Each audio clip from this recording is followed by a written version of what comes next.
catch and release. And isn't it interesting that he came into this country in the area of Chula Vista, California? So in 2021, he's in this country illegally. He's caught and released as opposed to being taken into custody, and proceedings began at that time. Let's fast forward to July of 2024. He's arrested in Galveston, Texas for DUI. Apparently, he doesn't show up for court. Now, I don't know whether or not Galveston reported him to ICE when they arrested him for being in the country illegally or not. I can tell you in 2024, we always reported people to ICE that we came into contact with. In fact, we did a daily report of everybody we arrested so that they could interconnect it with their database. So I'm going to presuppose that that happened in Galveston, Texas as well. But not only did they not hold him when he was arrested by the local authorities, he was released apparently on bond or promised to show up at court. Did he show up at court? No, he didn't show up at court. So Texas issued a warrant for his arrest. However, it is a no extradition warrant, which simply means if they get outside of the jurisdiction, whether that's the state or the county, then if you come in contact with this person, they will not take them into custody on those particular charges. So in 2024, he's arrested for DUI. He fails to show up. There's an outstanding warrant, and he disappears again. Now I want to bring you to Polk County, Florida.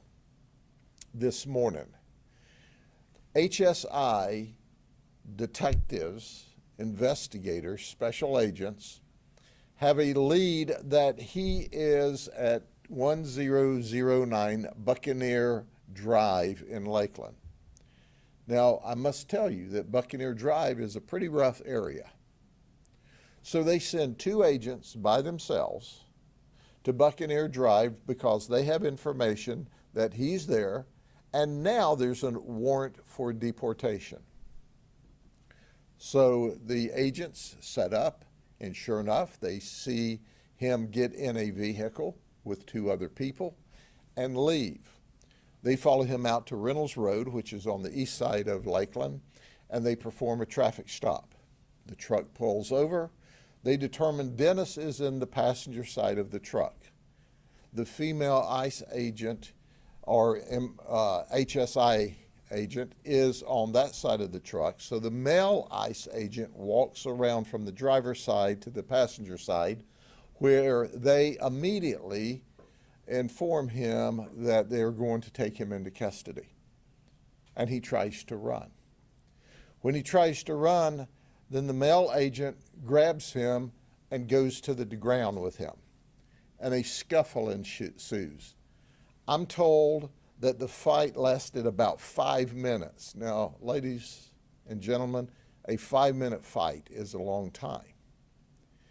During the fight, finally, the female ICE agent is able to spray with pepper spray, and Dennis turns loose of the ICE agent, who he has successfully gotten on top of and is holding down. Then Dennis Miranda jumps up and he runs into the woods.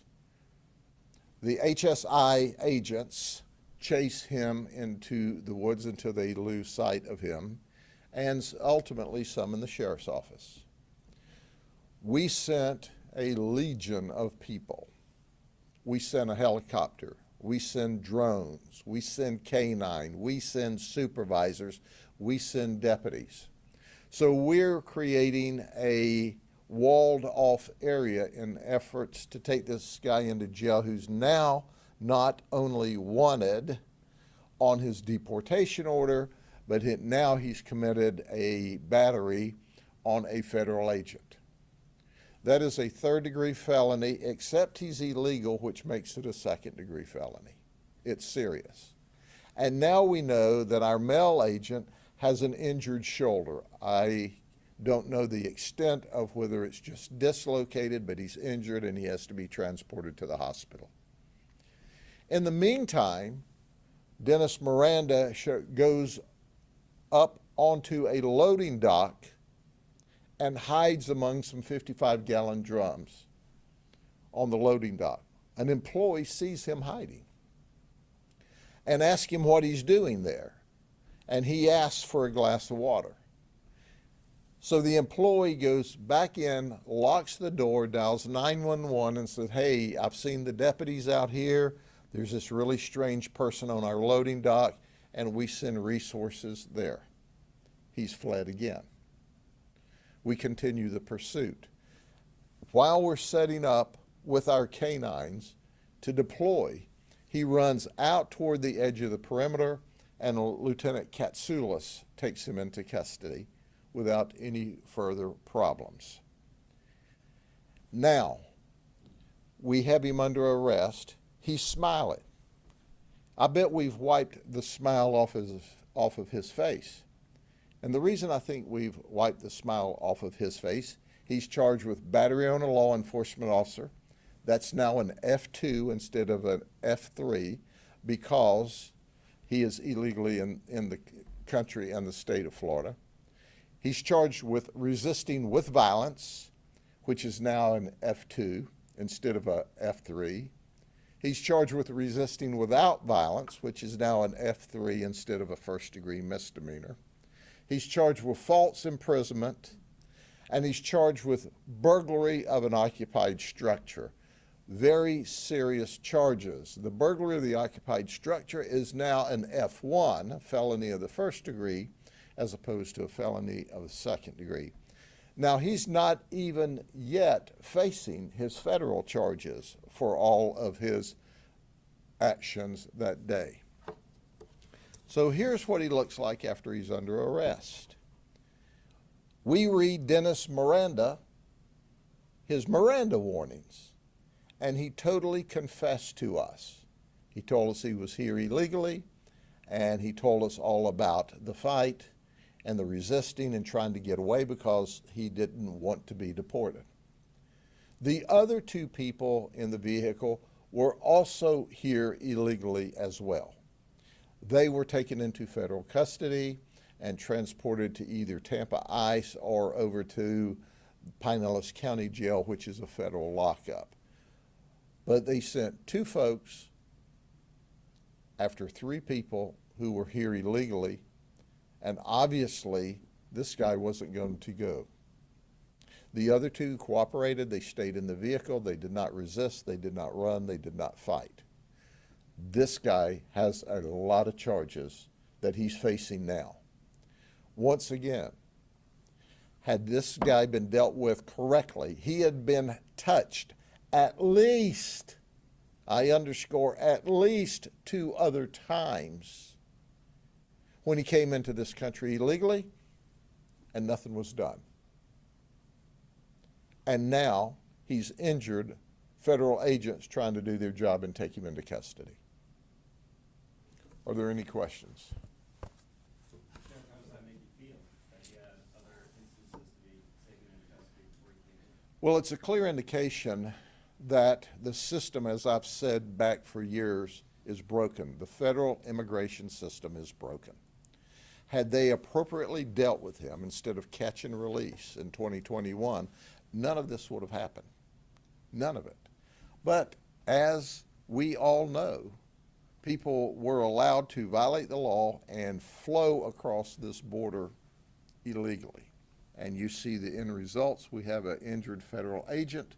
We had a great deal of resources that the local taxpayers had to pay for in order to take him into custody with a smile on his face. And now the state of Florida and the taxpayers of Polk County are going to have to pay to hire him a defense attorney, to try him. We're going to send him to state prison for a very long time, which is our hopes upon his conviction, not counting what the federal government may want to do with him before he's deported. So it's cost the taxpayers untold hundreds of thousands of dollars before all of this is over with, and it never should have happened in the first place. I was gonna ask, do you lay out a timeline of from the time they tried to arrest him on a warrant to when they contacted Polk County, and then from when Polk County was contacted to when he was taken into custody? How much time elapsed? Yeah, I don't have the timeline, but it was relatively quickly. Whenever they called us and called for assistance, then we immediately responded, and we responded with resources. And the first thing you do is set the perimeter, because you have to set a large perimeter, and then you start marching the perimeter in. What helps speed it along is when the employee of the business noticed this guy was, ostensibly in their business hiding, and notified us, which sped the process up. So I don't know the exact times, but we can get that to you. He was taken into custody rather quickly. Can you remember another instance in Polk County where an ICE or HSI agent has been allegedly assaulted by a settler? To my knowledge, this is the first time we've had an ICE agent injured in the line of duty, and he was significantly injured. He had to go to the hospital. And he's going to make a full recovery. But the reality of it is it shouldn't have happened. And the people need to know this in the community. There is this illusion that all of these folks that are here are just wanting to work and do good. Well, a percentage of them are. But a lot of them are here and they don't want to go back, and they'll do whatever they need to do, including resist arrest and fight with the federal agents. It's HSI. I think it was one of them may have been an ERO ICE agent, but they came from two different investigative teams from HSI. But they'll fight in order to keep from going back. Well, they're going to go back. It's whether they want to go back tired or bruised up, or both. But fortunately, when he encountered us, he didn't resist. He didn't give us any trouble at all. He was totally cooperative. We read his Miranda, and he confessed. I mean, yeah, 5 minutes seems like a long tussle. 5 minutes is a very long tussle.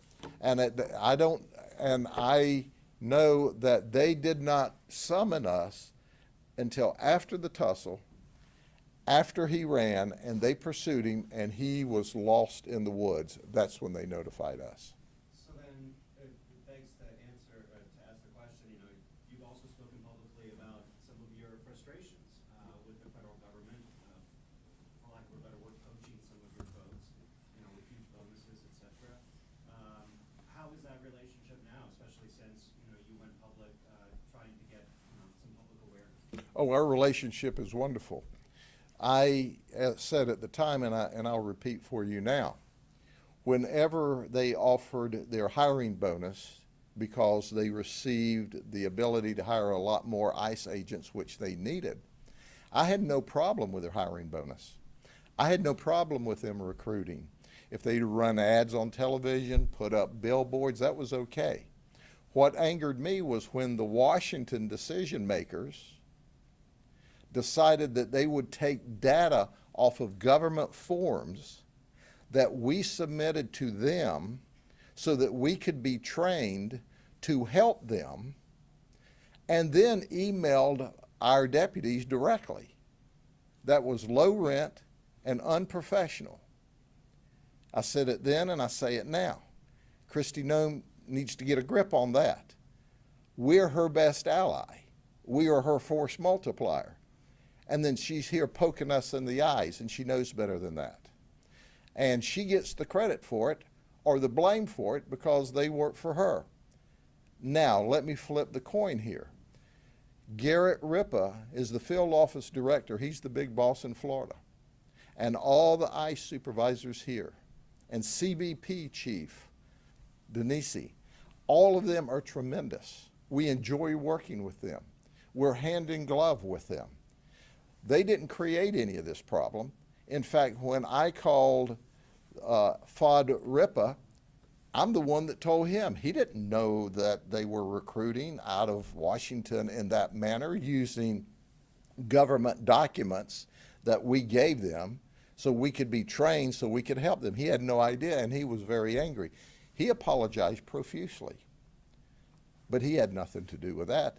And our work ethic is that we're mission oriented to do what's right. And ICE needs help, and we're going to make sure that we help them. And we enjoy working with them, quite frankly.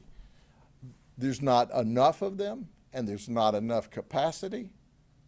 But Governor DeSantis made it clear that the agencies across the state of Florida are going to help ICE do their job.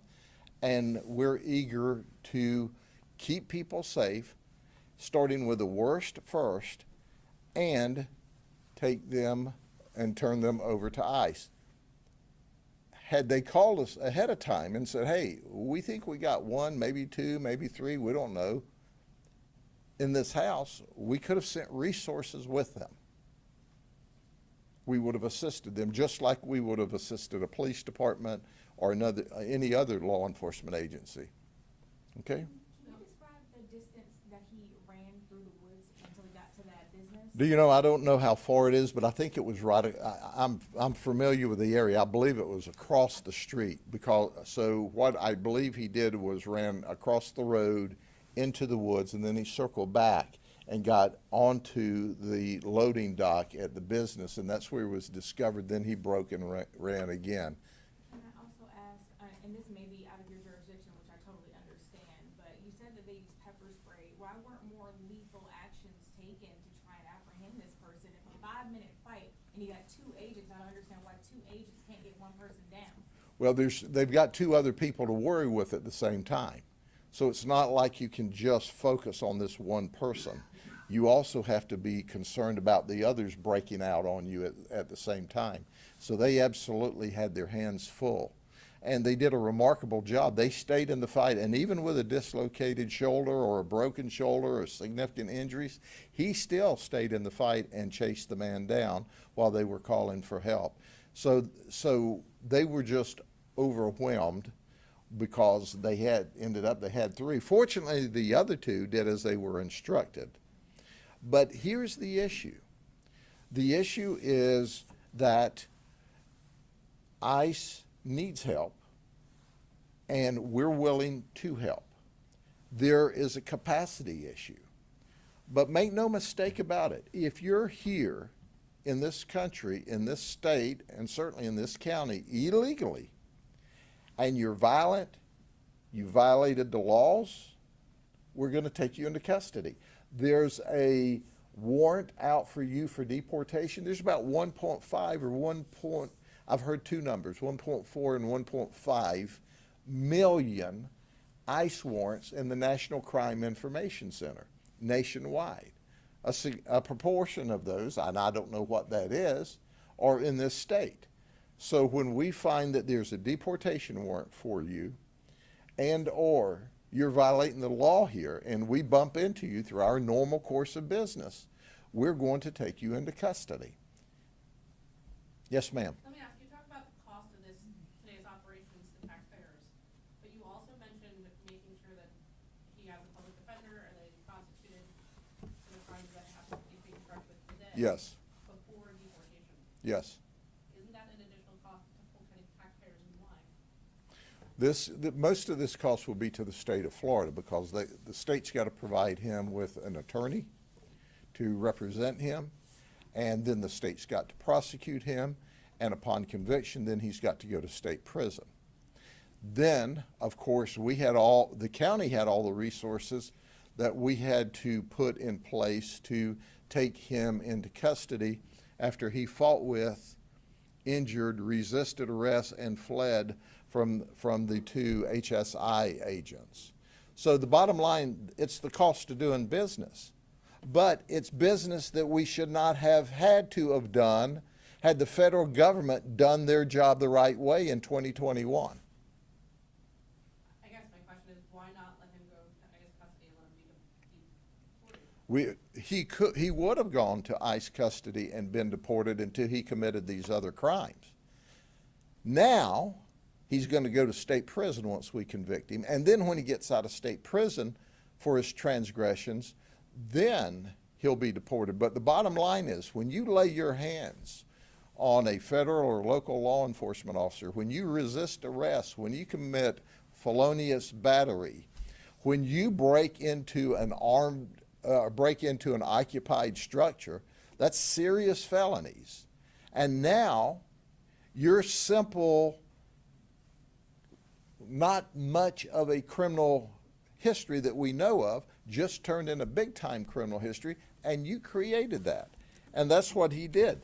Dennis created every bit of his problems today, and the thought would never enter my mind to now put him on a plane and ship him away after his felonious conduct this morning until he pays the price. And everybody needs to know that's here illegally in the state of Florida because of the great work by Governor DeSantis and our legislature, that your first-degree misdemeanor is now a third-degree felony if you're here illegally.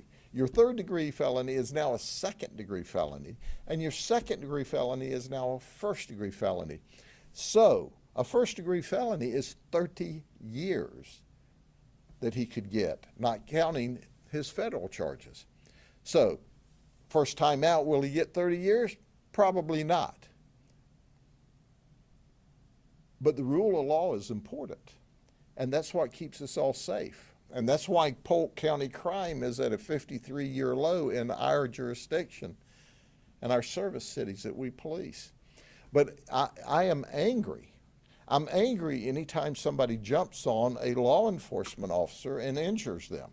Now, whether he's my deputy or a federal agent or a state trooper, makes no difference, or a city police officer. We're all in this together to keep people safe and to safely remove those from this country that are here illegally, starting with the worst first, as I quote President Trump.